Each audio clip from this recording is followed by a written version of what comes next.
Hello and welcome to the Game Week 33 episode of the Addicts podcast. My name is Dan, aka FPL Mate. Let's get into it.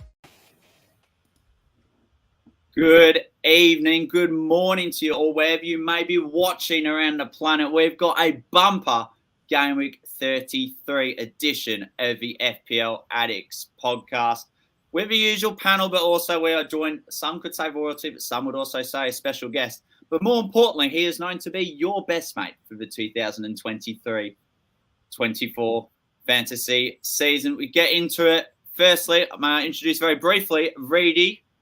Good morning, good afternoon, I should say. Yeah, considering the company we've got, just keep me brief, Chaz, and I'll just say I'm here as usual, back to do another podcast. Excited, obviously. We've got a great guest in Dan, so on to the next one, bud. On to Dan. That way, I should say. Dan. Yes, that way indeed. Dan, thank you so much for joining us.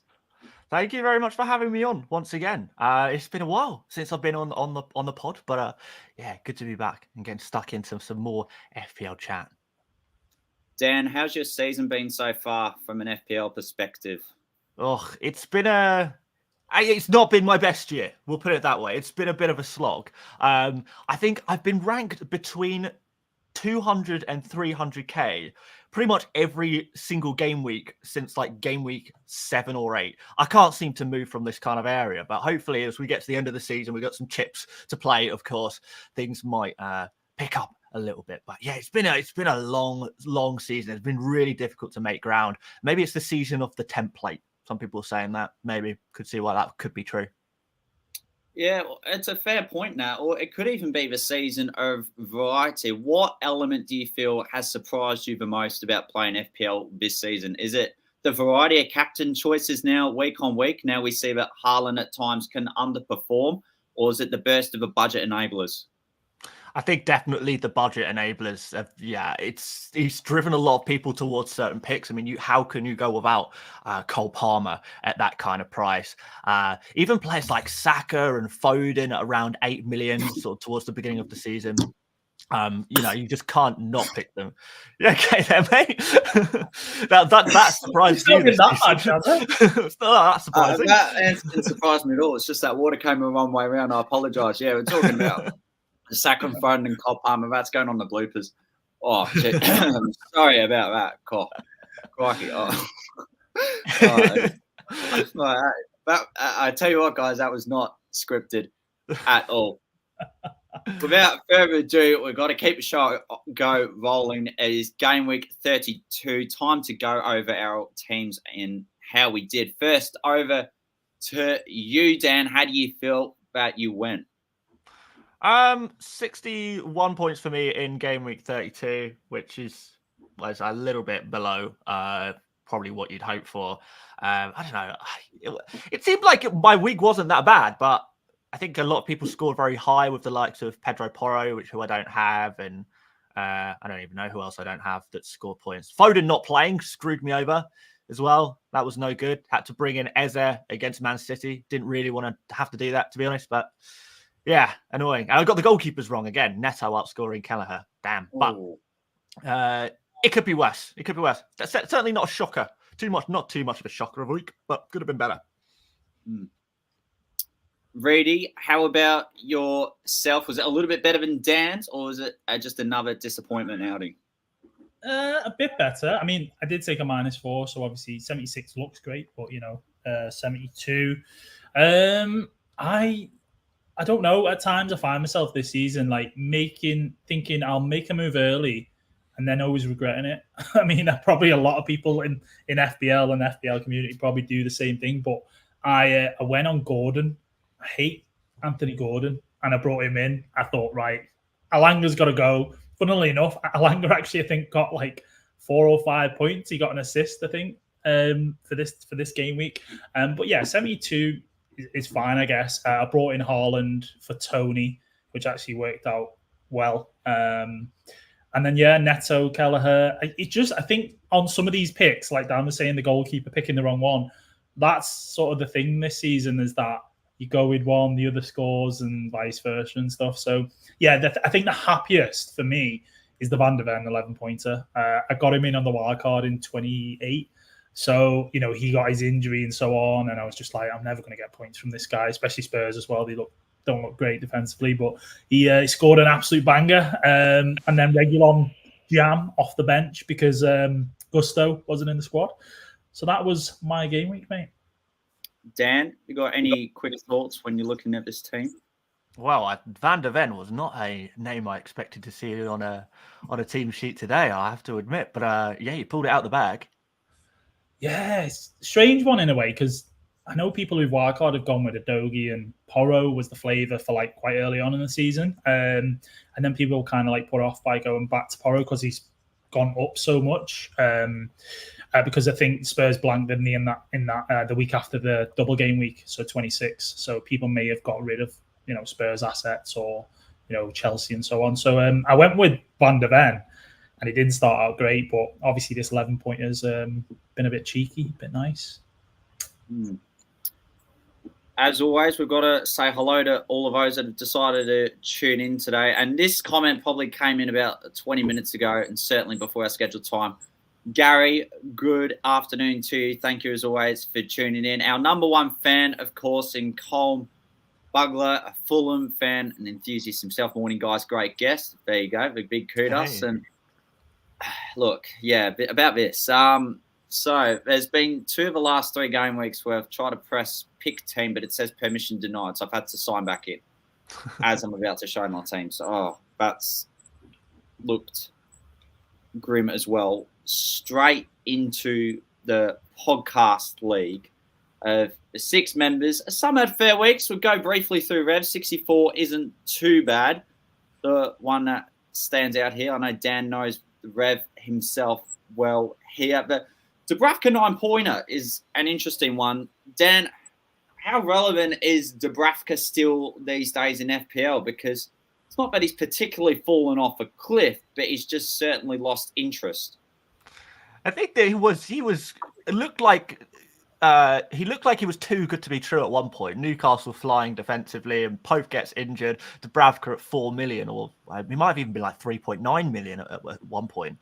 And suddenly we've got this amazing pick, but unfortunately, Newcastle's defensive decline sort of aligned with Dubravka's entry into the team. So probably ended up indeed being too good to be true.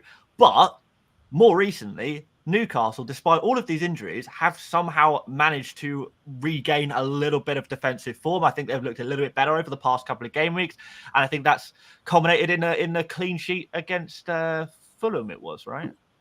Yeah, it was. Yeah. I think the Newcastle goal lived a bit of a charmed life, but I mean, obviously, it was down to Dubravka making saves as well. But I mean, not many teams go away to Fulham and kind of manage to not concede. So.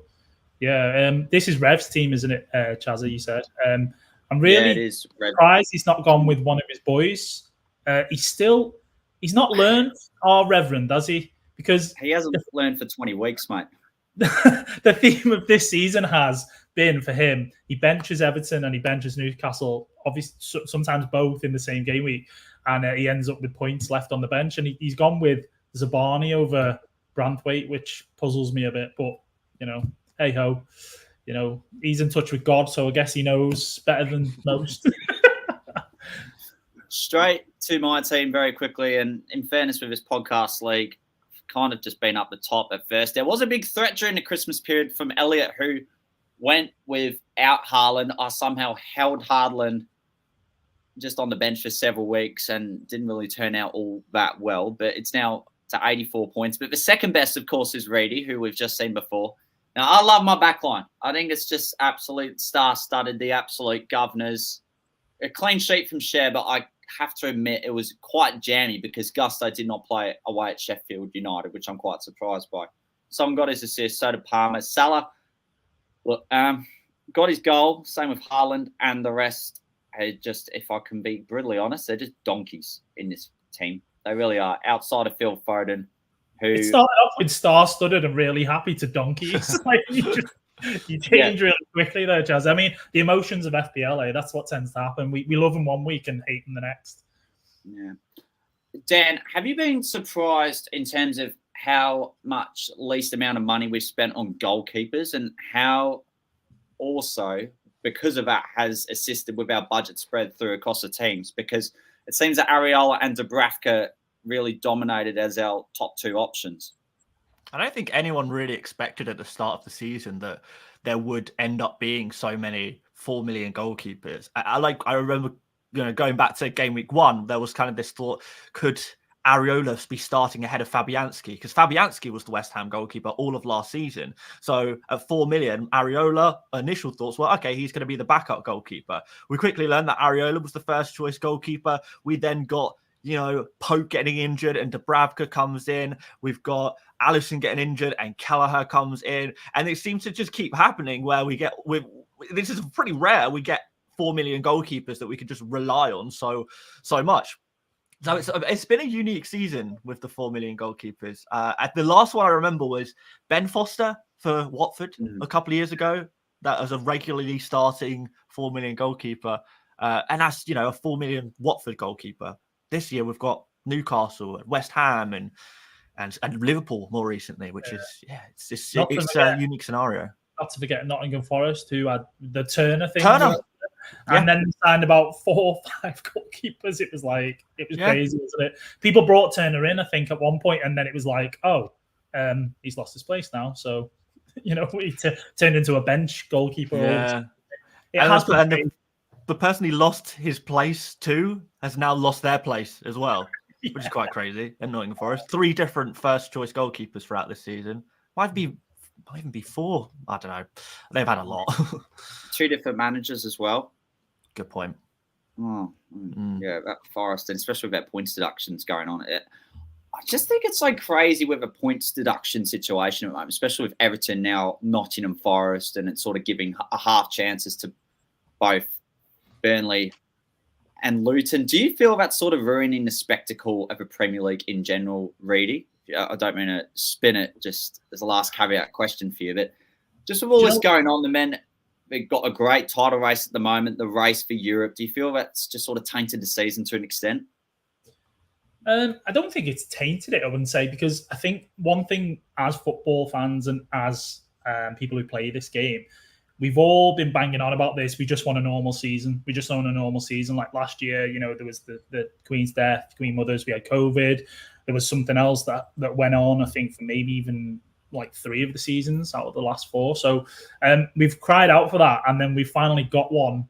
And then there's more chaos or more things going on. Like, obviously, outside of FPL, people aren't happy about the way the Premier League are dealing with these point deductions during the season, and it could an outcome may not come when the seasons are like finishing and whatever. So it is nuts. It is a bit crazy, but I've still enjoyed it as such. And I mean, the fact that we have got 3 people in a title race compared to just 2 teams, or not people, teams, but like that in itself is amazing. I'm sure Dan will agree, being an Arsenal fan, right? Yes. So he'll agree, and you're an Arsenal fan as well, Chazza, so you can't complain. I am, yeah. That is brilliant, and the whole, I think Luton fans won't mind, that there's maybe a bit of help there as such. Whether they'll be able to get there, I don't know. But I just think it's incredible as usual. I mean, I love football, so I can't put a downer on it too much. Yeah. There's a long explanation, but there's a lot to cover. Indeed. We've got a few other people that have decided to join and contribute. FPL Veteran, thank you very much for tuning in. Hello to you. We've got Danish as well. Thank you to you as well. We go straight to our usual other leagues. We've got the Women's League here, and yet another week it's been Jojo, this time leading by 20 points. However, we're looking at a different side in this. Dan, would you know which manager we would like to have a look at? I'm looking for a certain Morgan who might be in this mini league, who is indeed my wife, Mrs. FPL Mate, the Teletubbies. Let's go straight to it. 52 points. What I'm is not her gonna rank say at the much moment? explanation. Up to you. What's her rank like at the moment? Was it like Ooh. 700, 800k? 860k. Oh, she's dropped a little bit. Oh dear. How many points? 52 at the end. Bench Carlton Morris. Ah, nah, damn, that's no good. Yeah, she just picks the players who score the most points last game. Whoever scores the most points last game should bring them in. What chips has she got left? I don't know if you know that, Dan, or she has her. Can't we? We can have a look. She has a bench boost, and she has that's it. Second wild card. Oh, okay. Second wild card, that helps. Yeah. Oh, yeah. So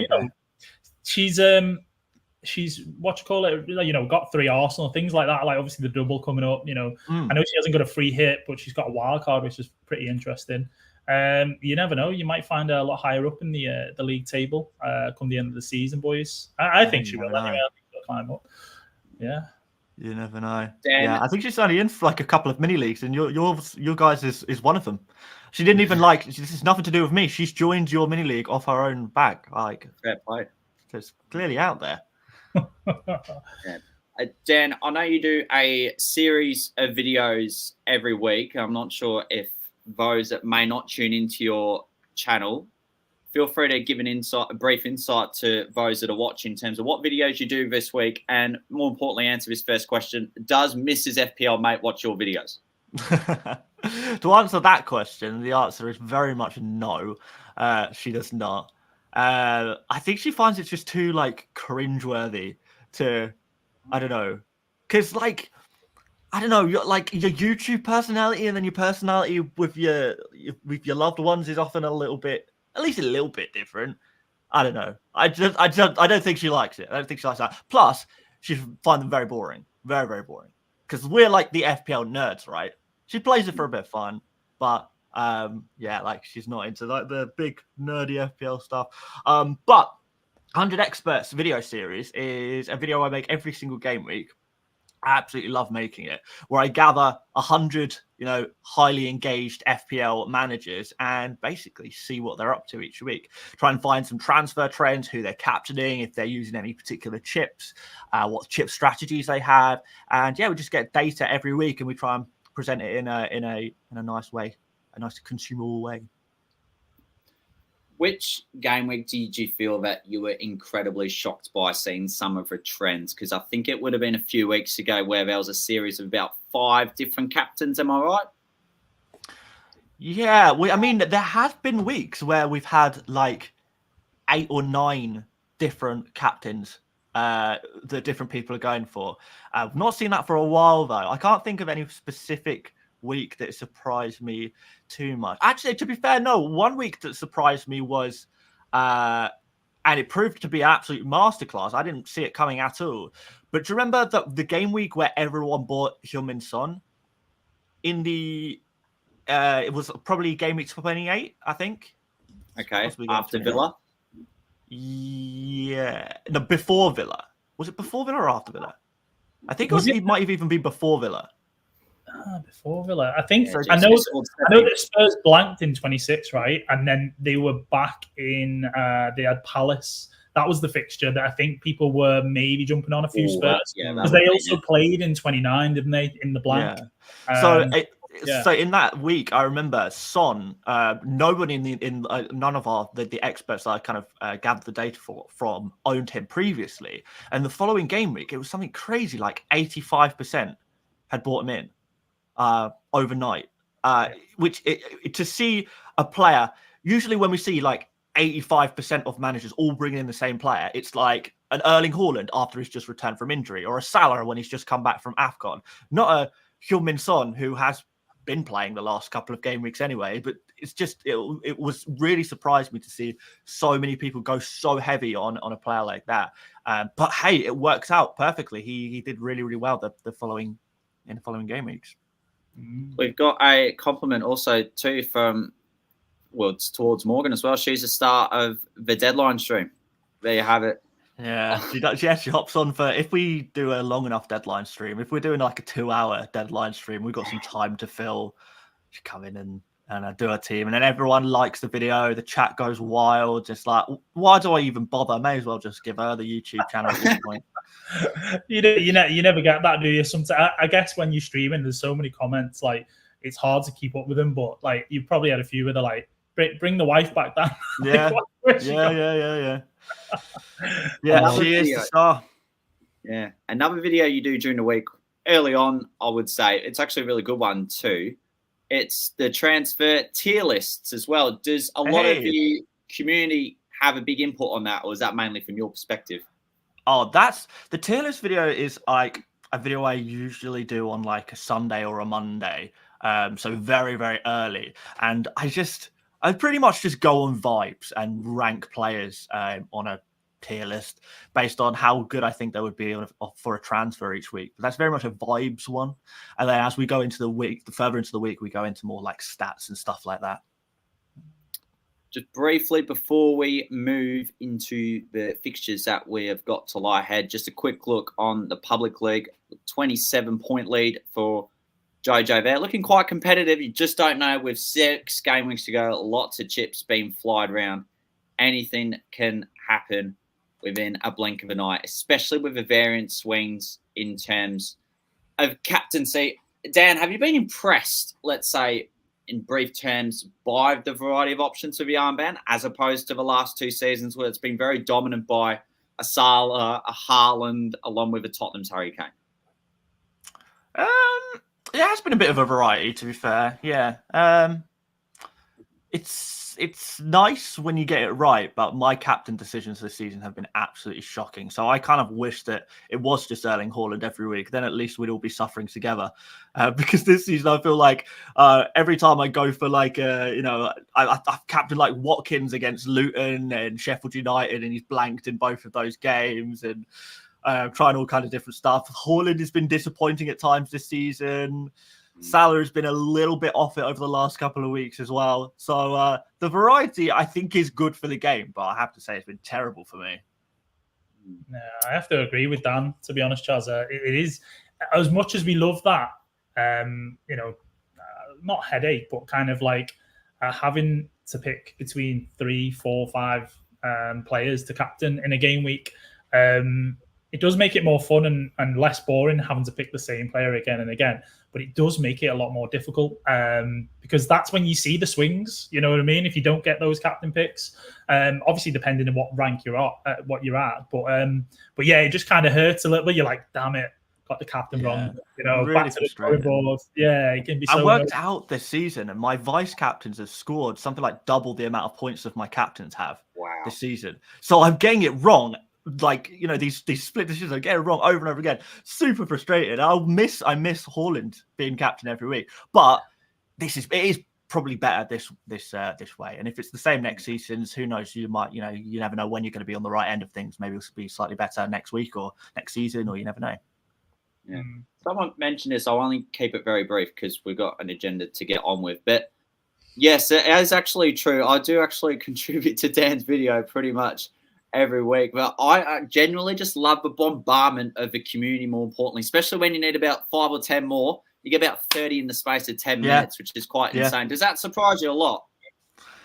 It's really awesome that everyone's willing to get together and participate in the video series, because it is quite literally a video I would not be able to make each week if it wasn't for the amazing support of the community coming together and being open about what they are doing or planning in FPL. I think it's a really, really cool thing.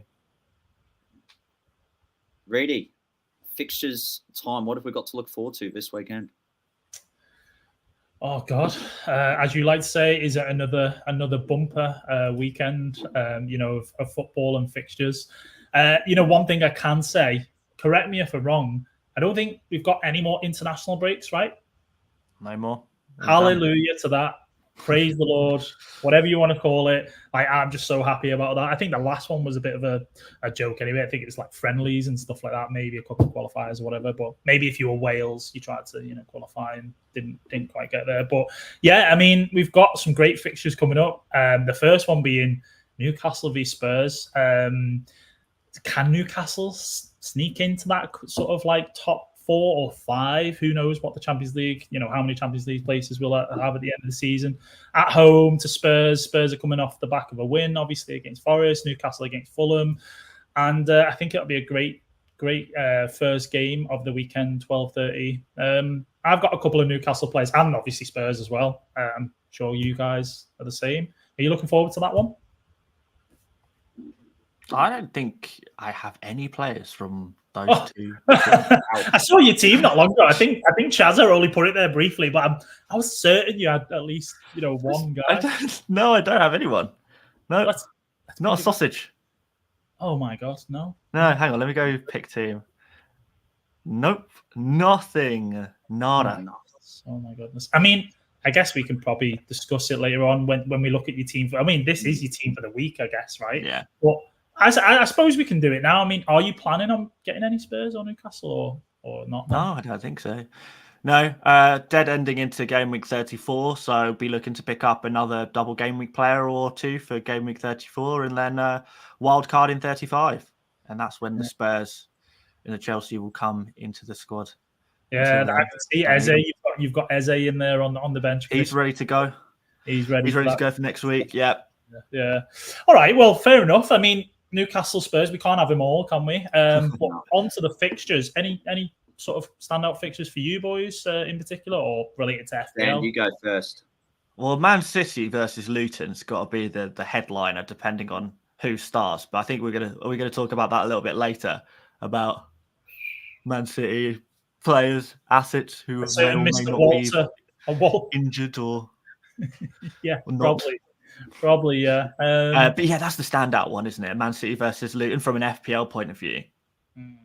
Yeah, I think Arsenal Villa is quite significant as well. There are people that have held Watkins, which like you kind of in the FPL community and bubble, you don't expect many people to have him, but there are people out there that kind of they've kept him and so on, and he scored big last week. So yeah, that is big in terms of what's also on the line. I mean, Arsenal look amazing at the moment.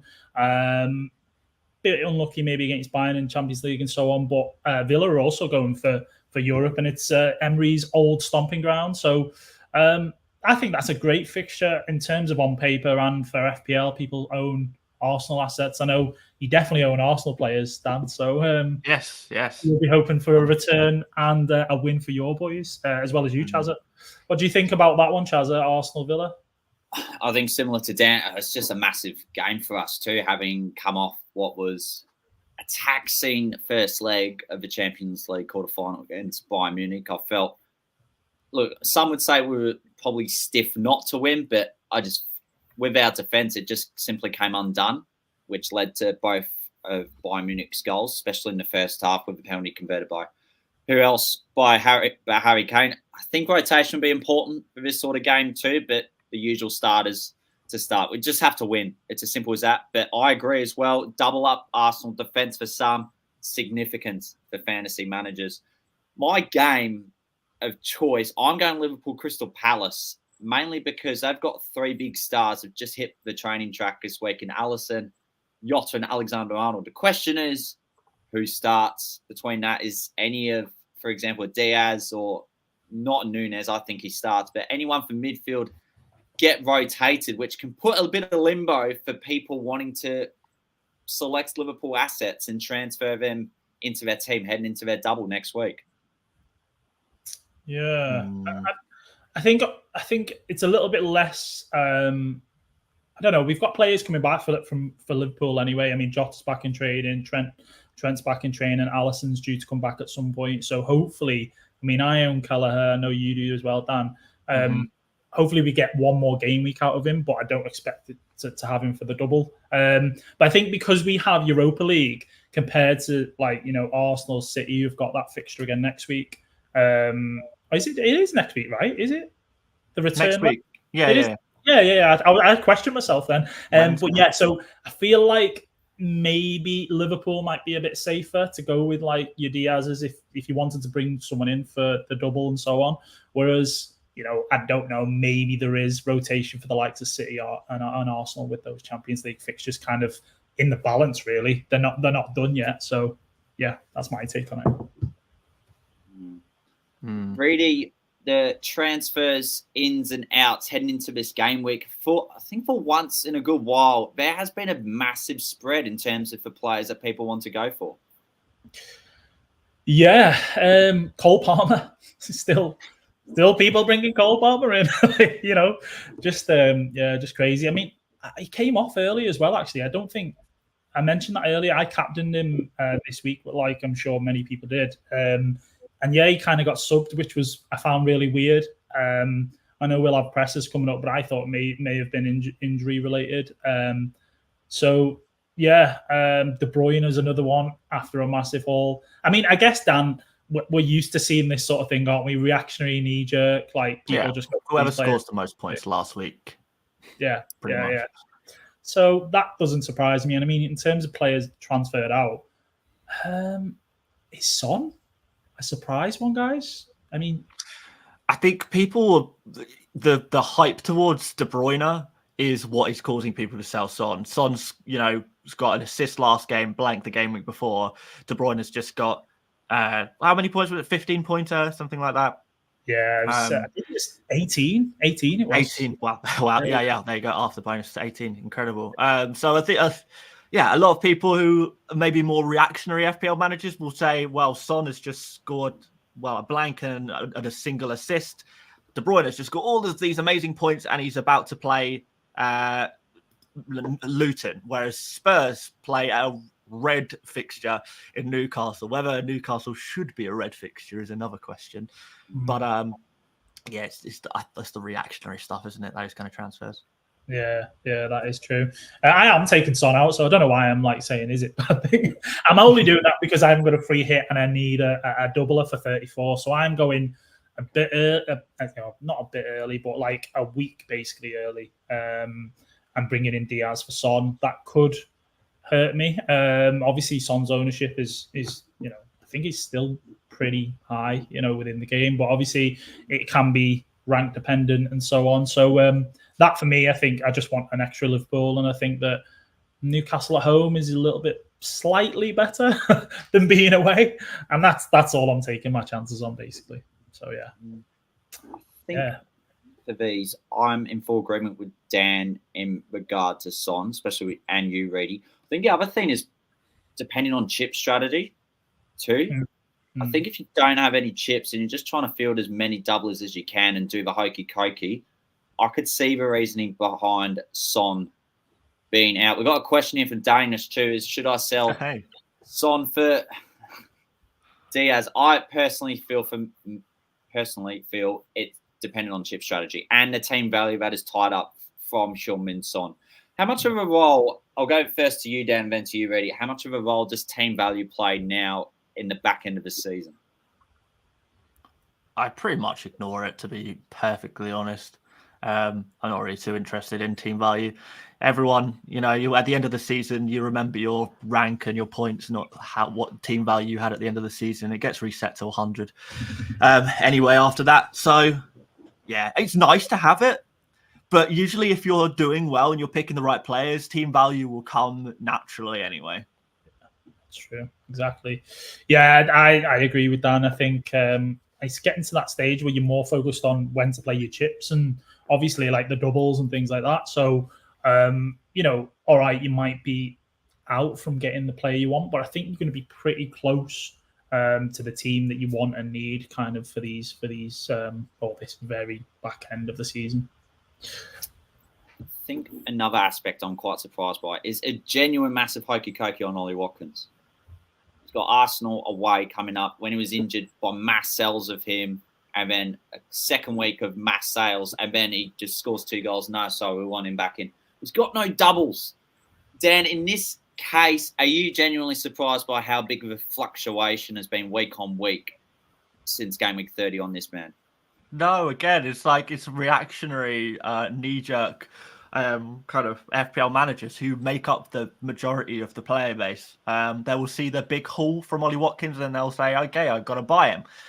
Of course, like you say, no doubles, and Arsenal away is the next fixture, which is not only the most difficult fixture, a player, an attacker can have right now. Arsenal are such a good defence. Like, they're the best defence we've seen in the Premier League for 4 or 5 years. So this is quite literally the most difficult game on paper, the most difficult game Ollie Watkins will have faced for 4 or 5 years, if you kind of think about it that way. So it seems like there must be more opportunity elsewhere. Like Darwin, for example, better fixture this week and a double game week next week. Like, who's scoring more points over the next 2 game weeks? Watkins with Arsenal and Bournemouth, or Darwin against Crystal Palace, and is it Fulham and Everton? Yeah. Yeah, exactly. You've hit the nail on the head, Dan. I mean, I think it is definitely just kind of the knee-jerk kind of people outside of maybe thinking, oh, he scored big, we want to either get him back or get him in general. You've got to play the fixtures at this point. I mean, don't get me wrong. Would I be jumping to Darwin? I mean, I think I'd be waiting a little bit maybe in terms of to see what happens with Jota. I don't think Jota's going to come straight back in, but we saw it in game week 25. I certainly learned this as well, where I brought in Liverpool players and Jota then got injured against Brentford, and it was a little bit of a muddle and not what people were hoping for. So but in terms of what you're saying, Dan, you'd rather have Darwin than Watkins, all day long. I think. Yeah. Given what we've said, like an Isak or someone like that. Nice fixture against Spurs this week. Can't remember who Newcastle play in 34, to be honest, but they got some nice fixtures after that. Then a double in 37. Solanke. Nice fixture against United this week. Double game week next week. There's just better options out there at the moment. It feels like there's better options. Yeah. There's so many tricky decisions to come, especially within the last 6 game weeks. Fantastic takes on Ollie Watkins. You can't get wrong. In terms of what we learned from a previous deadline, especially to viewers out there, what we've learned is the first legs done of both Champions League games, Arsenal 2, Bayern 2, and Arsenal now have to travel to Bayern Munich to see if they're able to progress through to the next round. Madrid 3, City 3. What a game that was. But just like a Warrior meme, I've won, but at what cost? And the cost is, well, in fact, no one actually won, so I've drew, but what cost more so. Phil Foden coming off. Dan, first to you. Considering Pep is hosting Real Madrid in the second leg after Luton game, do you see him risking Phil Foden on Saturday or not? I don't think it's super likely, is it? After that, although I have to say, it seems from what I've heard that there is no injury to Foden. He's actually going to be. He's like fine. It's not going to be an injury, so it'll be a case of whether he gets rested or not. The other thing with Foden is that he's not really been rested at all this season, other than in last game week 32. So was that his rest? And therefore, do we get another one? Is he going to be playing 1 game per week for the rest of the season? You probably thought, no, Foden is going to probably play, he might not play 2 games per week every week, but some weeks he'll play 2 games per week. Is this going to be one of those weeks or not? I don't know. I think City, though, we all know, right, that City have got a huge amount of quality, and Foden's sort of become even better of a player this season from what we've seen from him.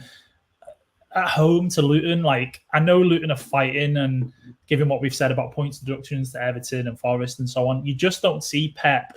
You can see that he could play Alvarez. He did it against Villa the other week. I know it was a midweek fixture and there was congested fixtures, because it was like, weekend, midweek, weekend. But obviously with the Champions League and the intensity that that brings and the complete sort of different vibe it brings to a Premier League game, because you were talking about Arsenal's defence being amazing this season in the Premier League, but when it comes to Champions League, it's a whole different ball game. So I do think Pep, if he's if Pep's how we expect him as normal, he will probably rest Foden and maybe bring him on if he needs to. But do we really think they'll struggle against Luton? Yeah, I don't expect it. So yeah. So I guess given what we've said, I know we'll see your team shortly or in a bit for game week 33, Dan. But at the moment, you're thinking bench him. Foden, if Foden gets benched this week, and I think there's a good chance of that happening, I think you just sell him, no matter who you are. If you are wild carding in game week 35, you're not gonna. If Foden's not playing this week, he's useless to you because you're gonna want a double game week player next game week. You've got players like Havertz and Saka and Luis Diaz. They're ripe for the taking. Foden will just be an automatic sell if you think he's not going to play this week. Yeah. So that's basically, well, if I had him and I don't have a free hit, like some of the people may be in that situation, basically you can sell him and kind of similar to the Watkins situation. Even if he has one fixture, you've got guys there who have a great fixture this week and maybe then even a double next. So yeah, it's. I guess if you have a free hit, you would possibly just bench him this week because you are going to want him back, aren't you? Really? Yeah, sure, exactly. Free hit kind of feels like you'll still want him for the run in, and as you said, I think at the beginning, Dan, that it doesn't look like he's injured. He kind of picked up a slight knock, which isn't worrying. Yeah, I think yes, on Phil Foden, he could easily be a top priority sell, but personally, in my case, and it's every manager now is just driven by their chip strategy. So as you said, if you're wanting to bench boost in 37 and you can play free hit, just bowl with him in your side. It doesn't really matter. And the team value, I agree with Dan, doesn't really have much bearing at this time of year. But what an interesting point of view is, and it is in relation to Foden, we get this conversation a lot for a lot of double game weeks that occur, is will his single game even outscore potentially a replacement of some sort who have a double in 34? That's a good point. I mean, yeah. Like, particularly if we get like a Luis Diaz or a Kai Havertz or a Saka or something like that playing only one of the two fixtures and maybe getting a bench appearance of the other, then suddenly a lot of the single game week players are going to actually look very good. And Foden will be one of those single game week players that a lot of people will ignore or sell or bench. Same with Cole Palmer. I know he plays Arsenal, which is a little bit different. Man City play against Brighton. So I don't think it's the best fixture in the world, but you could definitely see Foden getting something from that. Brady? Yeah, it's. I guess if you look at it like that, it's similar to that game week 25 double. You bring in a player, or even people who are wildcarding for, which I completely forgot about, the Bournemouth and Luton double in 28. Which was a bit crazy. And obviously, like, I was one of those who doubled, but I mean, mine was more just because it was the timing and like some team dependent stuff and how I was looking for 29, which I think was the reaction of many people of, oh, I've got like, I don't know, 4 or 5 players for 29. So I'm going to wildcard in 28 and hope that I get a great sort of gain from it. It wasn't the case, wasn't to be. And you do find that we really love these doubles, but they can just be a little bit underwhelming. So it's an interesting point that Gary makes. And I don't know, I feel like this double game week or the next two that are kind of coming up, especially, I feel like there's a lot to play for at the minute. So I would be like a Havertz. We haven't mentioned Havertz until Dan said him then. I'm looking at an Arsenal attacker, at least 2 of them. And then obviously Liverpool attack as well. So I think the way that those teams are playing and what's on the line, I think it's for me, it's a sell Foden or get rid of him. Because I think, you can obviously look at getting him back for 37. City play Spurs and Burnley, is it? Was it the other way, or is it the other way around? Is it City play Fulham? My bad. Fulham and Spurs. So, you can always get him back for that. But I do get the question, Foden could potentially outscore it in that game against Brighton. So, yeah. That's one of the announcements we got yesterday. It being 6 sides having a double game week in 37, along with Manchester City and Tottenham. It's also Newcastle, Manchester United, Chelsea, and Brighton. From a fixture perspective, Dan, as well as maybe Man City, are there any other sides that look good to invest in? Newcastle for 37 doesn't look too bad. Looking at the likes of Isak, potentially Trippier if you can afford it. Too. Yeah. Okay. Good. Burn 4.5 million, maybe. Yeah. I really like the idea of Joao Pedro for Brighton as well. Oh, that's a good one. I think I'm gonna go there on a again, yeah, because he stung me before. Bought him in, he got injured pretty much immediately, but now he's back. Game week 37. Who did Brighton play in 37 again? Let's get this on my screen. I seem to remember it being not too bad. They play Newcastle and Chelsea. Newcastle and Chelsea. That's actually pretty good. It's not too bad. Definitely both teams capable of conceding goals. Joao Pedro on penalties should be 100%, a million% fit by that point. Cheap. He's like 5 million. Oh, 5.2. Yeah. Like for a bench boost, if you're playing a bench boost in 37, that's exactly what you're looking for. Yeah, that's a good point. You don't seem convinced by that one. I'm looking at the fixtures. I'm like that. I'm listening to you and I'm looking, going, oh, is there someone better? It's not that I'm trying to kind of get someone better, but like as soon as you mentioned bench boost, and like I know from my perspective, looking at who I've currently got that would be on my bench boost, it's shocking. It's like Carlton Morris and Kirkers and players like that. So obviously it's not great. But I was just looking, I was thinking, like, realistically speaking, for his price, it is a good shout. It is actually a good shout. And the reason that I smiled when you mentioned him at the beginning was I have a friend that is obsessed with Joao Pedro. Like, he thinks he's like the greatest striker in the league. Like, he's go that far.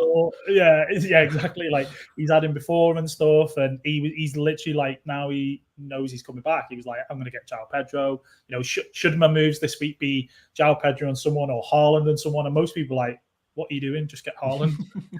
Yeah, so I like it. Yeah, I really do like it, because I think, you know, you can go there with Isak. If you have Haaland, you know, he has a double, so it feels like those two spots are filled. And then you want to use that bench boost. You know, Joao Pedro's kind of the pen guy, isn't he? You know. Yeah. So. I don't know where, but for other forwards for 37, though, I mean, I guess Højlund. Yeah. Who else is there? Though, really. Manchester United are at home to Newcastle and then at home to Arsenal, which actually could be quite an interesting game, because United, they might have nothing to play for and just do anything to rattle it. Arsenal. Yeah. I've got a forward for you that you've no one's mentioned that I know we all know of for certain. Mr. Jackson. Of course. Jackson, yeah, for Chelsea. I mean, it'd be terrible for FPL Challenge this week. Yeah, 2 away fixtures, which you're thinking not great. Then again, it is Chelsea. You literally just don't know what you're going to get with him. That's the thing. They play Forest away. That game could be massive for Forest in terms of trying to stay up and so on. And then they play Brighton, which isn't too bad of a fixture, to be fair. So, yeah, he's another option, but I still like Joao Pedro one more. He's cheaper as well. So Yeah. But there aren't many options. Spurs don't have a striker in the game that you can kind of pick. It's all midfield. Liverpool play Villa away. I mean, unless you have Darwin already for that, but it's, you know, yeah, it's, dare I say, slim pickings, considering we've had quite a good selection of strikers for that game week. It feels definitely like that. Yeah. So yeah, that's our thoughts. Chazza, anything from you? I mean, I know you mentioned Højlund and stuff, but is there anyone you've kind of got your eye on? I think maybe in other positions or something. Yeah, so I think what has been really intriguing, I don't think a lot of people go for this guy on a bench boost come 37. He's showing really good form at the moment. Brendan Johnson from Tottenham. He's got 11 returns in the last 13 game weeks. But when he does play, he's quite efficient, similar to Leandro Trossard from Arsenal. He's a bit of a game changer as well.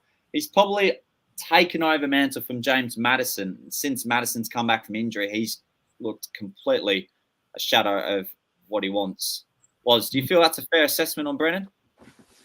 I think so. I think Richarlison's injuries also really helped Johnson's minutes potential as well, to be fair. So I think that could be a little worrying going forward if Maddison recaptures his form. Kulusevski as well has not really been in the squad as much, or in the first choice team as much. Where he was previously like a nailed-on guy, which he hasn't been so much recently. I do worry if Richarlison comes back in, then Brennan Johnson suddenly real minutes risk. Yeah, I think it's such a conundrum with where and would play his players, because automatically if Richarlison comes back in, you assume Son goes to the left. Then that leaves the right spot open to kind of, is it Kulusevski? Werner probably not, because he's been playing on the left for them. So, he'd go out. But then, there's just, I think the main thing I've looked at with that game week and those two fixtures for Spurs, they're both at home, which is good. And mainly, really, you want to get your points from the Burnley fixture. That's really it, because they play City. Spurs, history tells us that they've been actually quite good against City and pulled off some good results. But I think that's the one where always in double game weeks, we kind of think, right, we've got a player that play in two fixtures. As Dan alluded to before, you might find there's rotation or there's been an injury or something. So you kind of got to you've got to be careful with picking Johnson, because he might get one and not get the other. But I think mainly you just want to target that Burnley fixture for Spurs, which is the first game for them. Yeah. Like Son, I'm really genuinely tempted to captain Son in game week 37 against Burnley, a team that suits his play style. Against Man City, another team that suits his play style. He always does well against Man City. I think earlier this season against Burnley, he scored like a 15-pointer or something. I think he scored against 20. Was it 20-pointer? There you go. And did he score against Man City earlier this season? He would have done, yes. Kulusevski has such a strangely really good record against them as well. I didn't remember that. Yeah, I mean, the reverse fixture, the one that was at the Etihad, finished 3-3. Yeah. Oh, wow. And I think Son come out with a 10-pointer in that. I don't know, at that point in the season, whether we'll see the same amount of goals. It might be a bit more of a cagey affair, depending where both are at in the league. Obviously, if the title's still on the line for City and Spurs are going for top four, it may depend. But I'm excited at that potentially being the case. You know what I mean? But yeah, Son just feels like up there, definitely with a captain option for that week for sure. Really interesting. I think everyone will go for Haaland realistically, but could be fun. Well, will be indeed. Before we go to our next phase, and it looks, just before we go to the questions, you got another appearance on the same screen as well there, Dan. Yeah, my cat has joined in. Say hello. Here he is. He's my best friend. Best appearance. The real man of the house. The real man. Yeah, the real. The real deal. What a guy. On Burnley, we've got a question, but it's for Game Week 33. And those that are tuned in and waiting for a question to get answered, thank you so much for your patience. We've had to smash through loads of topics. So finally, your time has arrived. From John David, firstly, thanks as always for tuning in. For Game Week 33 at home to Brighton, for Fana punt, worth a shout, Reedy, or not? For Game Week 33? Oh, yeah. At home to Brighton. Oh gosh, I mean, what question? What am I supposed to say? No, straight away. You know what I mean? Fafana punt. Who are you taking out? I suppose is the question. I guess it's someone terrible. Morris, won't it? Yeah, it feels like it'll be a Morris. I'd probably say no, only because the transfers at this stage do feel quite. We're limited in terms of time we've got left, so therefore we've not got many transfers. So I'll probably say no on that one, John, unless you really, really are desperate to kind of claw some points in this game week. But yeah, so probably an avoid for me. Sorry, John. Well, I think if you're free hitting in 34 and you're just going for a genuine 1 to 2 game week punt, and it's coming away from a Morris or Muniz, who we kind of don't need anymore for the season. They've got no doubles. Probably worth a shout, because Brighton at home, really good. But then Burnley are away at Newcastle. We know Newcastle can defend pretty poorly. So it could be worth going there. Another big question from him. If you do not have any chips left, this is a strategy that no one really talks about. With hits in to get double game week, because to field players with an extra fixture be a good move for till the end of the season. Hits if necessary, though. Dan. The problem is any player you remove now, any player that you remove now to bring in a double game week player is probably going to be a player who doubles later on in the season, because there's basically two sets of players. A bunch of players that double in 34 and a bunch of players that double in 37, with a few players who double in neither. So I think you could maybe take hits to remove players that don't double at all for the rest of the season. But if you've got no chips, you also need to keep one eye on the Game Week 37 double as well as the 34 double. And if you're taking hits in order to swap doublers for other doublers, then are you actually gaining anything when you look throughout the entire rest of the season? Yeah, that's why having this free hit is so great. Like, I don't have it. I wish I still had it, but it's such a useful chip for this 34. Or the wild card. And the wild card, yeah, exactly. Yeah. You could always wild card in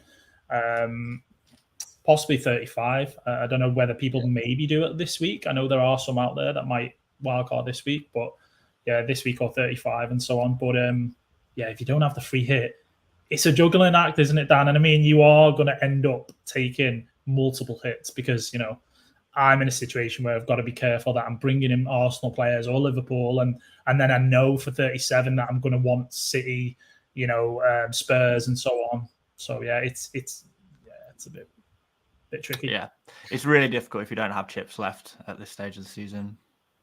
Quick one for you, Reedy. If Jota makes a return, does Darwin easily move to the right, or is he staying central? I think he probably stays central. I think the difference now is we've got Salah, whereas when Jota was playing on the right, we didn't have Salah during that period. So Jota was on the right, we had Darwin through the middle, and then obviously Diaz on the left. So I expect Darwin to stay in the middle with Salah being there. I highly doubt Salah's going to get dropped, stuff like that. So yeah, Darwin through the middle still, or potentially on the left if there's rotation between him, Jota, and Diaz. Dan, next question to you. Does Alvarez come in place for Phil Foden this coming game week? Alvarez more likely to come in for Haaland, to be honest. De Bruyne is probably going to play now, you would say, given that his rest in the Champions League. But nothing is guaranteed in the world of Pep Guardiola. And even if Alvarez is the one this game week, he is very unlikely to be the one the following game week, or indeed game weeks after that either. So, yeah, I'm not sure if we have enough game weeks, enough particularly when we've got to think about all the double game weeks and stuff. I don't know if there is spare transfers right now to be making these kind of punts, but if you feel like you've got a plan and you can still get through all your double game week players very easily and take the odd punt on someone like Alvarez, then yeah, sure, go for it. Last question for now. I'm going to fire this one over to you, Reedy. Despite it being a rival club, thoughts on Bruno Fernandes? Looks to be for double game week 37 with great form. Bournemouth, Sheffield United, Burnley as his next three. Interested or not? I think firstly, though, Bruno Fernandes is someone over previous seasons we're used to saying good things about, and obviously putting him in our FPL teams, and it's been the opposite this season.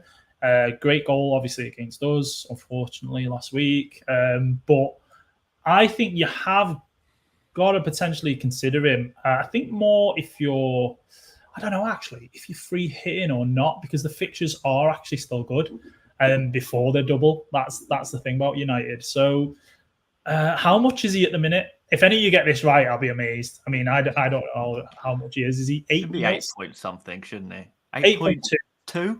Yeah, there you go, 8.2. So I guess it's team dependent, and I guess that if you can fit him in, and you're using maybe a free hit and so on, I don't mind it. I really don't mind it. Who are you taking out though? You want to probably have Salah. You want to have Saka. You want to keep Palmer, I guess.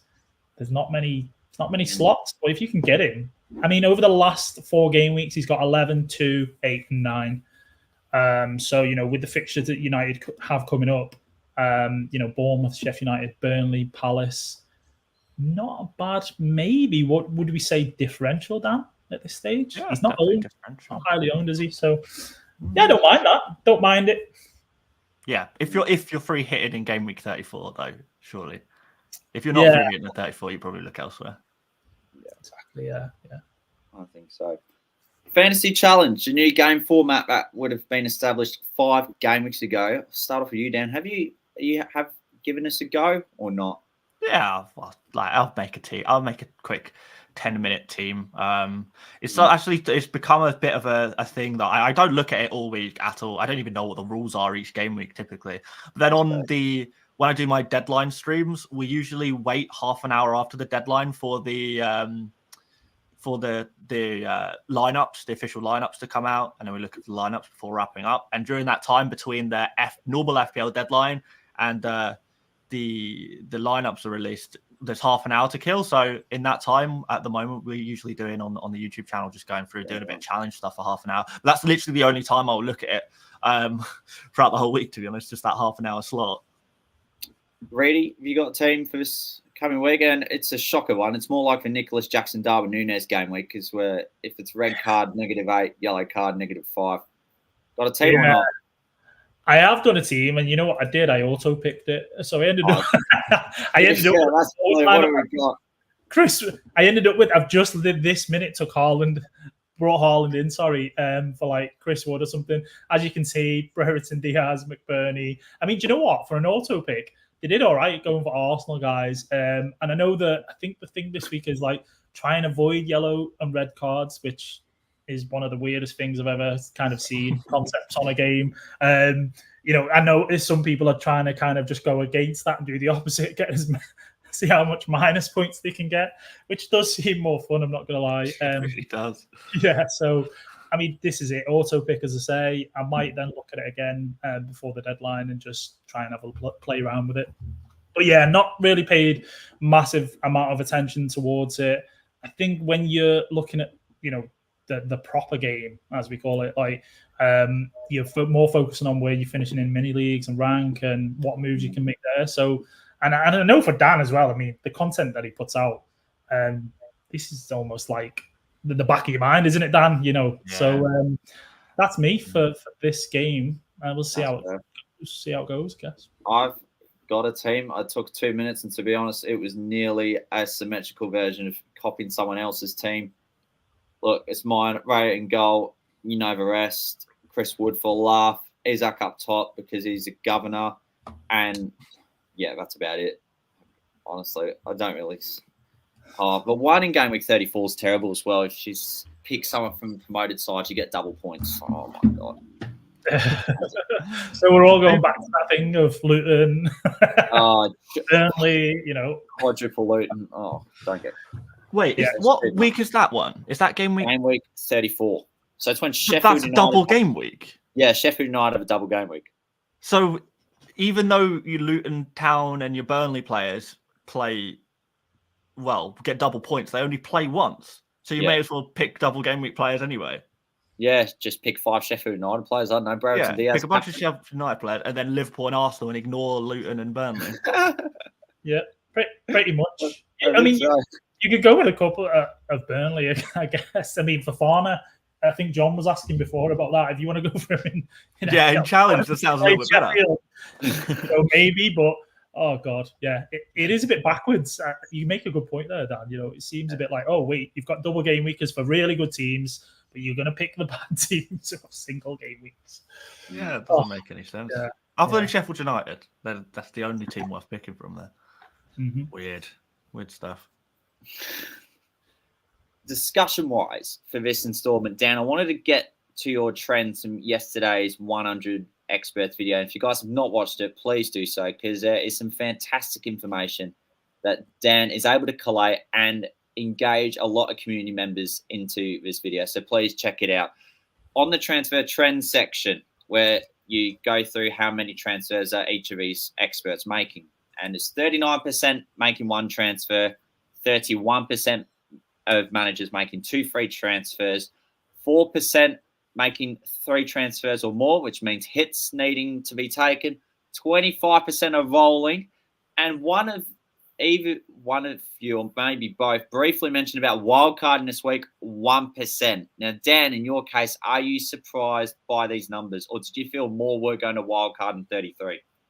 I honestly didn't expect anyone to wildcard in 33, to be honest. I think 35 was the next big wildcard week, really.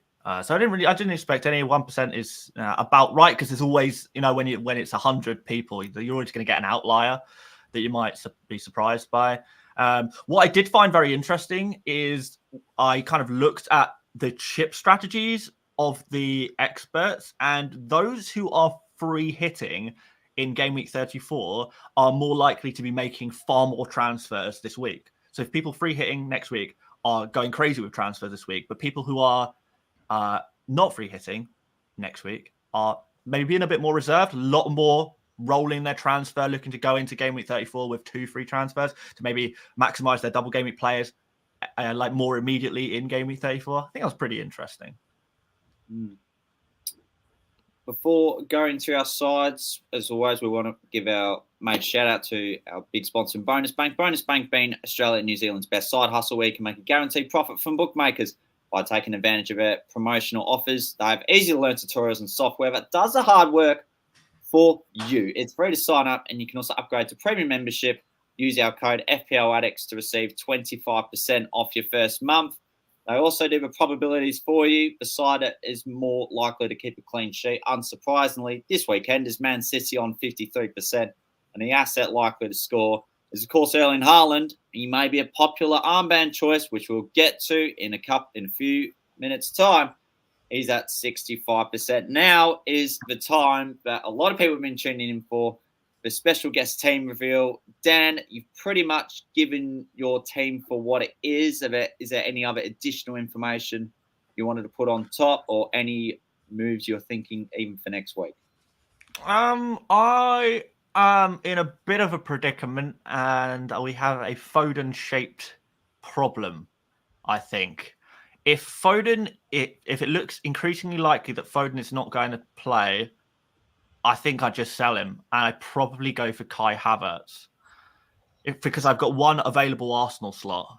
After that, it's tricky. I had planned this game week for Foden to be playing, to be starting, to be doing amazingly, and now I'm a little bit worried that's not going to happen. Had hoped to roll this transfer, to be honest, and then next week I'll do a double transfer of Foden and Kelleher to Diaz and Raya, getting my triple Arsenal and triple Liverpool and a full team of double game week players and Haaland for game week 34.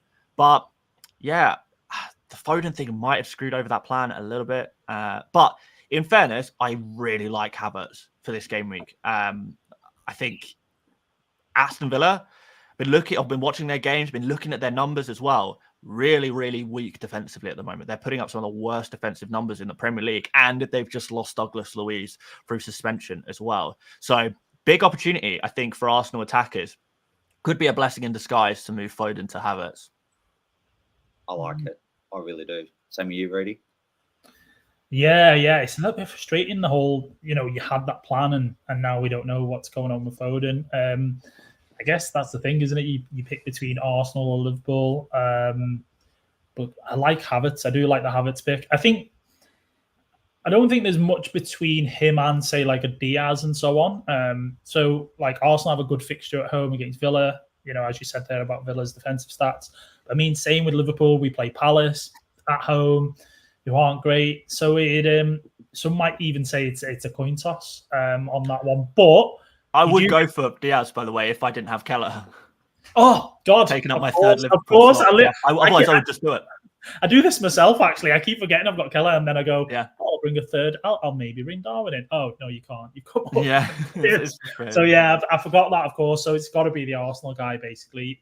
So, yeah, I mean, forget everything I've just said. But no, you're right. Diaz, I think, is a really, really obvious pick. If I could, I would do Diaz this week, and then I'd do Raya in next week, because I'm not that fussed about having an additional Arsenal defender against Aston Villa. I like it for the double. Yeah, it is what it is. I'll have to see. We'll see what the vibes are saying close to the deadline. I mean, I could just go early and take a -4 and do Kelleher and Foden to Diaz and Raya this week, but then I would have a transfer that I'd have to use pre-wildcard in Game Week 34, and honestly, I don't know what other transfer I really need to make. To be honest, pretty much. What do you do with the Aït-Nouri possible conundrum? Obviously, we don't know whether he's going to be fit or not. But do you play Taylor or Zabani? Like, what? I think it's fine to take a chance on Aït-Nouri this game week if you already own him. But if Taylor or Zabani have to come in, then so be it. Defenders only score 2 points anyway, unless they play for Arsenal. So it's not really going to make too much difference. Yeah, it's not a game week changing decision. Although sometimes this season that has been the case, but I think you're probably safe with. Hopefully he is. But I mean, it is a shame because he's been one of the players I've not got in that I'm jealous of people having because of how attacking he's been and the position he's taken up for Wolves. So, yeah, hopefully he is fit for your case, Dan. But yeah, Havertz at the moment is definitely on your thoughts. Yeah, I like that one. Yeah. I mean, have you guys got any other suggestions of what I could do? I've got to bring in another AA Gameweek player. I've got a suggestion, but it's not transfer related. I think it's bench order related, only because I saw Bournemouth beat United 3-0 at Old Trafford. Have you considered putting Zabani second on the bench as opposed to Charlie Taylor? I have not, no. But that's, I mean, I would be open to it.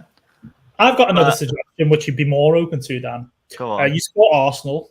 Yeah. Obviously, you want them to beat Villa. I do. Eze plays Liverpool, whose defensive record at home isn't the best. Yeah. Eze's really attacking. You just play Eze over Foden. Save your transfer. I thought about this. Yeah, I thought about this, but it's difficult. You haven't got any Liverpool defense. Well, that's a lie. You've got Kelleher. I mean, do you take the gamble and play Neto instead? Like, that's your only slight conundrum. It would be, I think it would be too risky to play that way. I would love to do it because it would mean I get to make my perfect transfers next week rather than trying to figure something out this week. But I think sometimes you just have to play what's in front of you. And if I know I'm not going to want Foden and I know that Havertz looks nice, not just for this game week, but next game week as well, maybe I need to kind of, worry less about the plan and focus more on who's going to get the FPL points now. Because you say like a Havertz or a Luis Diaz or something like that is going to score more points than Eze this week, probably. Because you never know in football. Yeah, true. Oof, sneaky little conundrum, only slightly, I suppose. But yeah, nevertheless, you always want to try and kind of have something in mind that you want for the game week. And obviously Champions League seems to just throw a spanner in the works, of course, doesn't it? But yeah, how are you set up for this week, Chazza? I'll put your team in there. I am in that camp in which probably best to burn. Definitely not burn, but actually use a transfer in leading into a bench boost 37. So at the moment, it's very tough because there's a lot of people that are already in for 37. Some are in for 34 that do have good fixtures this week. And some that I do need to get rid of, for example, Muniz eventually, but there's just not enough money to upgrade at the moment. Now, 2 free transfers, 0.5 in the bank. I'll show you the team for exactly this week. We're going 3-5-2. The Foden aspect, I'm just going to leave it as it is because bench boosting, I'm sure he'll be fine by the Madrid game. Muniz as a first sub is actually not a bad alternative. It being away at West Ham, pretty good fixture. Transfers, this is really, really tough, okay? Because I want to build to as many doublers as possible. There's been 2 that I've had on my mind. Solanke to Højlund, but at the moment I'm kind of not rating it because Solanke at home to not just United, and after got 2 games, and then after that it's Brighton at home, which is also another good fixture for Solanke. Højlund out of form, but has the fixtures, Bournemouth, Sheffield United, Burnley. The other one I'm thinking is Aït-Nouri to a Man City defender. It's a bit of a gobsmacking decision considering how attacking Aït-Nouri is, but it is potentially an opportunity to go to another doubler, and I don't really know where else to go. Now, I'll tell you what, lads, I might need your help. You're pretty well set up. Have you wildcarded recently, I assume? 31. Yeah. I guess it's hard. Yeah, Muniz is the player that you want to remove, isn't it? Yeah. Really? I can't get to Joao Pedro at the moment, sadly. I don't You're know free in 34 though, right, Chazza? I am, yeah. That's the difficult part. So you don't. I'm just. So you could maybe lose a. You could maybe lose a Gabriel. This is it's a wow. I didn't really think of that just due to the team value that is being built over time because I got him at 4.7. How much got a bench boost? I've got bench boost left. Yeah, actually, Gabriel's not bad. Well, okay. What about Raya then? Raya down to Petrovic potentially. I thought of that. Yeah, that's a good point. And then Muniz up to Joao Pedro. Does that work? I'm sure it would work. Yeah. Infiltrated the FPL Addicts with the Joao Pedro hype. Yeah, so Joao Pedro plays Burnley away, and then you'd go to who was the keeper? Petrovic. Which I don't like the double Chelsea down back. No, I'm not a huge fan of that either, to be honest. I mean, it'll work. Not that I'll do it at the moment, but it's good to have a tinker. Yeah, that'll work. That's all I can think of, because, I mean, Arsenal, they are great defensively, and there's a great chance they'll keep a clean sheet this week, but against Aston Villa, I don't think it's guaranteed necessarily. Anyway. And Petrovic against Everton, that's right, isn't it? Everton at home, I think, for Chelsea. Yeah. So it's you'd say there's a fairly decent chance of getting something out of that, maybe. So in 35, Brighton play Bournemouth away. Yeah, that's so pretty good. Joao Pedro for that. And then also Chelsea play Villa away, and your other keeper's Onana, right? So United play Burnley at home. So you basically would have Onana for that week, and then you'd play Joao Pedro. Well, maybe Joao Pedro. I like the moves, you know. You play triple Chelsea in 35 for the double. Yeah. You'd probably look to add one more Spurs player in 35 as well after your free hit. I'm not sure where you go, to be honest. Gabriel. That could be Gabriel to a doggy. Although, to be honest, I think the Spurs defense in 35 could genuinely be a bit of a trap, because isn't it? Is it Arsenal and Chelsea? Yeah. That's tough for a Spurs defense. I think a Gabriel could score just as well as a doggy, if not more, despite the single. But I don't know. I guess you always got to take a chance on the double, haven't you? But I don't know where else you go. Ait Nouri, potentially. Yeah, Ait Nouri, I thought, to a Man City defender. That was probably the top move, but I like your move at the moment. But going to Joao Pedro more so than the goalkeeper one. But we've got 2 free transfers. You've got to use both of them before your free hit. What's your plans with Salah, though? What's your plans with Salah, Chazza? Because I know that I'll be keeping him only just because I'm thinking, well, I need to make other moves. But, like, are you in a position where you potentially be open only because you're free hitting in 34, and then after 35 he doesn't have a double again? I know he's potential of getting big scores and stuff, but rather than like a Foden, Gordon, Palmer, you know, these guys have doubles, even Son, obviously. Could you potentially go without Salah, or would you be like, oh, no chance? Fantastic question this. I think Salah, first of all, is a really good captain option for 35 away at West Ham. That suits his playing style, as Dan mentioned earlier. The direct replacements nearby him, like, is De Bruyne. Can we rely on him at the moment? Heung-min Son is already in the team too. I'm probably not as inclined to get Salah out at the minute. I feel the moves could be better put elsewhere. Yeah, it's only because we do play West Ham away, which is still a fine fixture. But then, you know, if you've got Son, you're more than likely going to captain him in that week. Or Chelsea, would you captain maybe Palmer instead? I think more than likely Son, right? So I was just thinking that is there a world where you kind of like look at getting rid of Salah? Could it help you? But I think it could for money generation purposes, definitely. Definitely from that point, yeah, you'd have tons of money, wouldn't you? But it's just whether it works logistically. Like, that's the only thing, isn't it? I know going without Salah for the back end of the season just seems like a crazy idea, doesn't it? You need to get Solanke to Isak at a certain point as well, and you need to find some money in order to do that. See, Dan's there. He's one step ahead. He's thinking of money. He's governor.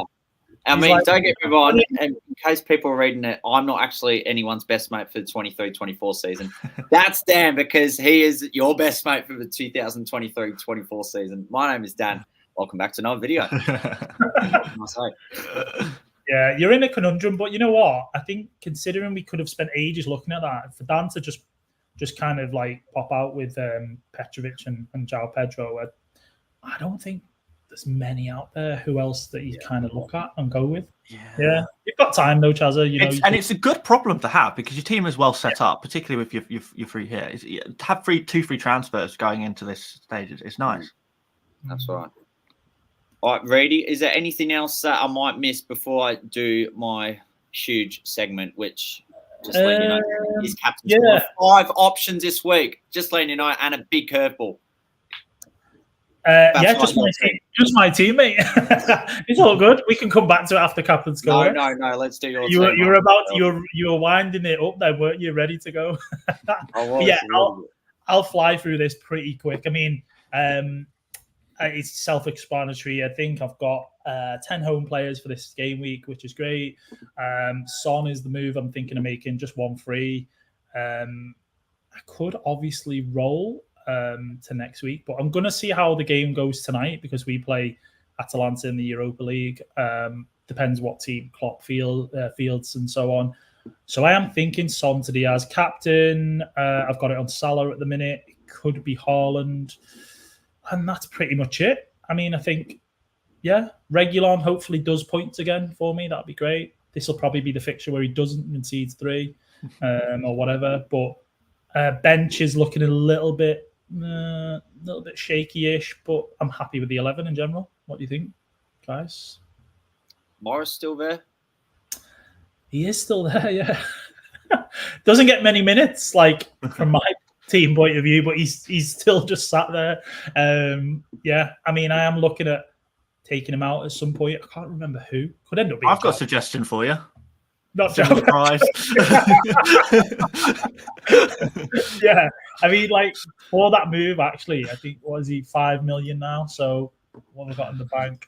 Well, I'd have more money anyway because obviously I'm taking out Son to Diaz. I mean, you get an extra 3.2. So at some point, I know I'm going to get Son back in, so I've just got to be a bit wary of that. But is Joao Pedro 5'2"? 5'2". Go Mateta as well, potentially, for the double. That's good. Yeah, Mateta. That's another one we You wouldn't bring him in this week, though, would you? Against Liverpool, really? No. So, no, probably not.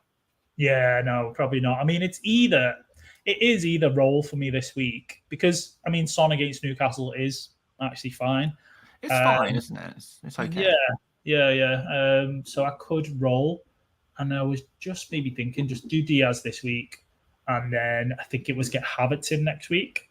Who was I going to get Havertz for? I can't actually remember now, but yeah, I want Diaz and Havertz. That's the thing, but I can't take out Saka. He doubles. Gordon, I think, has a great fixture next week. The Newcastle play, is it away? It's Palace away. I mean, I could maybe take out Gordon, but then again, if I take out Gordon, he plays Sheffield United at home the week after. Doubles in a 37 as well. Doubles in 37. This is exactly what we were talking about. Palmer's a long-term hold as well. Yeah, so it's only really Son, isn't it? But you'd be bringing Son back in as well. Yeah. So it's almost like I'm taking Spurs out. I might just roll, Colm says. I'm never rolling. But yeah, so I'm kind of just going 2 frees for next week. I could do that, couldn't I, instead? What do you think, I think I'd roll, personally, because I don't think Luis Diaz against Crystal Palace is significantly better than Son against Newcastle. I think there's a significant difference there. And it gives you an extra game week of information as well. So say there is like a crazy injury or something like that changes the game a little bit. You have that, extra transfer in the bank to react to that information. What happens if we find out Jota is back and ready to go a lot quicker than expected? That might lessen the appeal of Luis Diaz, or Jesus gets injured for 3 months and suddenly Havertz is nailed on for the double. I think it's just you get an extra week of European football where there could be injuries and stuff like that. Yeah, or players playing extra time. We could see Liverpool or Arsenal playing extra time next week.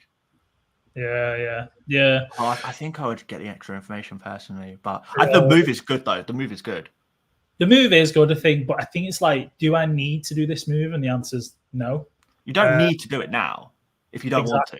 Yeah, I don't need to. So I know the fixture for us is for Liverpool's appealing against Palace at home, but yeah, given what we've discussed, I think roll. I mean, Colm was was laughing at me saying about rolling, but you know what, Colm? I think I might just roll, mate.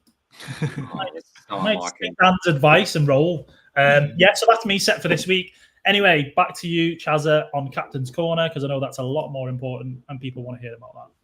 Oh, geez, there's a lot to go through. I can't lie to you, Reedy. We're going to start with the predominant two, it being starting off Erling Haaland at home to Luton Town. The Hatters have conceded the most goals of any side away from home. They've decided to concede 38 goals in their 16 road trips of the season. In addition, the Norwegian scored a hat-trick against the Slot in the FA Cup at the end of February. He played a full 90 minutes in the Champions League on Tuesday against Madrid. Will he start? Will he bench? We don't know. He's forecasted to be the most favoured armband option. He's had 50% goal scoring involvement in 3 of City's 6 goals in Man City's home matches. In that, Haaland has started in since coming back from his injury. Salah at home to Crystal Palace. He's had 4 double-digit hauls at home. 11 of his 17 goals scored at Anfield. He got 13 points with a goal and assist against Crystal Palace early in the season. Within his 13 appearances, speaking of, he's had 8 goals and 5 assists. Palace have conceded 12 goals in 5 games away from home against the Big Six. Cole Palmer, never ever discount him because he's now in contention. Who would have thought an asset, a gem, top of a draw, is also in contention for captain's selection in general, with at home 7 appearances, 8 goals, 2 assists. Bukayo Saka, spice man for North London. He scored in the Champions League midweek against Bayern Munich to put Arsenal 1-0 up.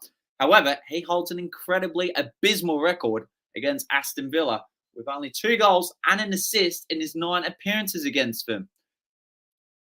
In this campaign, he's had 10 home appearances at the Emirates with 5 goals and 5 assists. Now, the curveball, the one people have been waiting for, Anthony Gordon at home to Tottenham Hotspur. Now, let me explain why. He's had the most points of any player from home this campaign with 104 points. That consists of 8 goals and 9 assists. Tottenham have kept 1 clean sheet on the road since game week 17. In addition, Tottenham have conceded 10 goals in their last 3 visits to the venue, with last season being 6-1. May your arrows be green, but also I hope you nail your captaincy choice. Whether it's from a differential or it's my choices, time will tell. And it's in the hands of God. Thank you for another edition of The Captain's Corner. Well, Brilliant. Brilliant stuff. I tried. That was all. I mean, there's not much more to say. I think I don't even want to spoil that. That was a good captain's corner segment there, Chazza. But yeah, I think obviously for the remainder of the week, I mean, we normally do the podcast on a Friday, don't we, Chazza? So this does feel a little bit like I'm here thinking in the back of my mind, oh, there's team news, injury updates, but there isn't.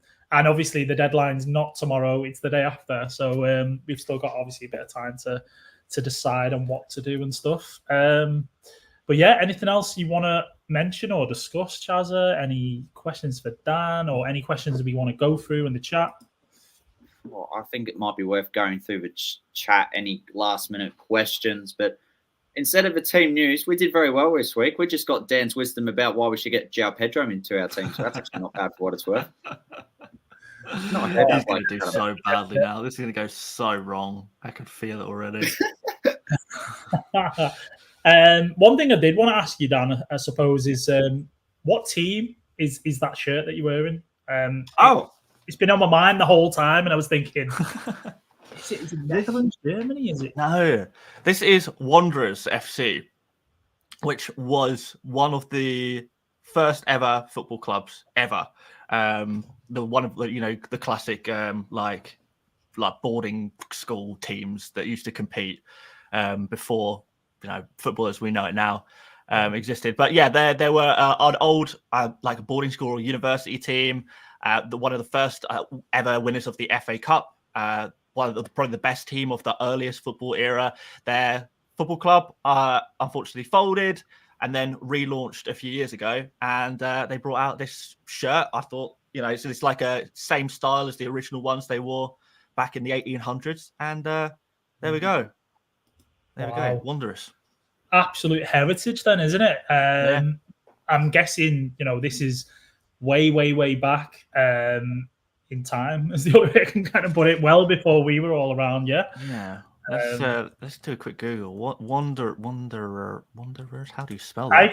I also put it in search, and I felt weird because the only team that comes to mind when you're searching Wanderers is Bolton Wanderers. Yeah. Wanderers Football Club, founded in 1859. Yeah. There you go. Wow. One of the first ever football clubs.